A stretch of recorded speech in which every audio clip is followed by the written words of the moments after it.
Bueno, eh, buenas, espero que todo bien. Hoy voy a estar presentando lo que sería el último laboratorio, el número 8 de Teoría de Física General 2. En este laboratorio lo que vamos a hacer es la determinación de las leyes de Boyd y Gay-Lussac. Tal vez por ahí este nombre no le suena mucho. Bueno, en su momento, pero básicamente estas son dos casos particulares de lo que es la ley de gases ideales. Bueno, como ya han visto por ahí en la materia, el estudio de la termodinámica clásica, uno de los puntos más altos de la simplificación de los que son los sistemas termodinámicos, sea justamente la ley de gases ideales.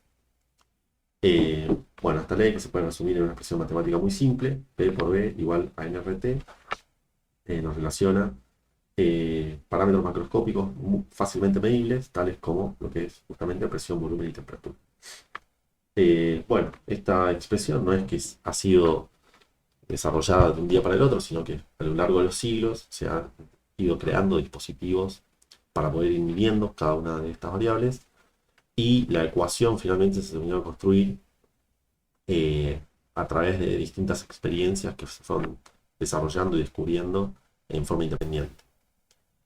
La primera de ellas, justamente, es, o por lo menos la primera que vamos a ver hoy, es la ley de Boyle-Mariotte, la cual fue formulada por estas dos personas en donde relacionan el volumen y la presión de una cierta cantidad de gas mantenida a temperatura constante. Esto es igual a tener P por B igual a una constante K. Y lo que me está diciendo es como, bueno, si yo varío la presión una cierta cantidad, la, el volumen va a variar en la misma forma, pero en sentido inverso. Esto yo lo puedo interpretar como esta gráfica que se ve aquí. Acá tenemos que la presión a medida que va disminuyendo se va correlacionando con un aumento del volumen. Y esto es igual a una constante. Y esto es algo que hallaron para distintas temperaturas. O sea, acá fíjense que la expresión de la ecuación de gases ideales tenemos igual a nRT, pero todo eso se mantiene constante. Entonces, bueno, esta ley básicamente es una simplificación de lo que es la ley de gases ideales, particularizada para procesos isotérmicos justamente de una cierta masa de gas constante. Bien, la ley de Gay-Lussac dice que si el volumen de una cierta cantidad de gas a presión moderada se mantiene constante, el cociente entre presión y temperatura permanece constante. Matemáticamente significa que P sobre T va a ser igual a una constante. K, bueno, la llamé de todas formas K, podría haberlo llamado B, por ejemplo, me parece que va a ser más simple. Y bueno, fíjense que si la T yo la paso de lugar, me va a quedar una relación lineal. Por lo tanto, a medida que la presión aumenta, la temperatura va a ir aumentando. En este caso, al aumentar la temperatura, lo que ocurre es que las moléculas del gas se van moviendo cada vez más rápido, lo que se puede traducir con un aumento de presión. Y bueno, esto es debido también de que estamos suponiendo que el volumen se mantiene constante. Entonces, en este caso, el volumen permanece inalterado y otra vez, esto P sobre T es igual a NR sobre el volumen. Y esos tres valores se mantienen constantes y estos dos se van variando. Bueno, lo que se va a utilizar en esta experiencia de laboratorio van a ser dos sensores de presión, dos vasos de precipitado, una computadora, la cual está instalado el programa de Logger Pro, donde vamos a tomar los valores de la presión de estos sensores. El sensor este que tenemos aquí, bueno, esta es una de las jeringas que vamos a utilizar en una de las experiencias. Bueno, soporte, agarraderas, termómetro, agua destilada. La experiencia 1, entonces en el paso a paso, tenemos que se cuenta con una jeringa, con una escala graduada en mililitros, un medidor de presión conectado a su extremo y un recipiente con volumen B. La primera medición se va a tomar a presión atmosférica y luego se va a expandir el gas dentro de la jeringa en forma lenta para considerar el proceso como cuasi estático. Y así, bueno, se van a tomar 20 mediciones de un mililitro y ahí se van a ir tomando los datos con la variación de presión. Esto que yo estoy diciendo acá por ahí es algo medio ideal. Probablemente van a ver que se le va a costar un poco el hecho de ir variando de un mililitro. Un mililitro es una cantidad muy, muy pequeña. Y bueno, en ese sentido, eh, van a ver que eso de forma lenta, tómenlo entre pinzas, ya ya que también a medida que vayan expandiendo el volumen dentro de la jeringa, van a sentir que hay una fuerza restitutiva cada vez más fuerte porque va a tender a cerrarse, ¿no? O sea, la presión va a ir disminuyendo y la jeringa va a tender a cerrarse. Y bueno, finalmente grafiquen la relación P versus P. Para la siguiente experiencia, se cuenta nuevamente con el medidor de presión, una tapa de goma que está conectada en su extremo a este sensor a través de una manguera y un recipiente con volumen B, el cual está sumergido en un baño térmico a una dada temperatura. Nuevamente la medición se va a tomar a la temperatura atmosférica y luego se va a ir agregando líquido al baño térmico para ir modificando esa temperatura y por lo tanto modificar la presión dentro del recipiente. Se espera unos instantes y bueno, nuevamente van a ver acá, van a ir agregando líquido. Acá se tomó como un valor numérico.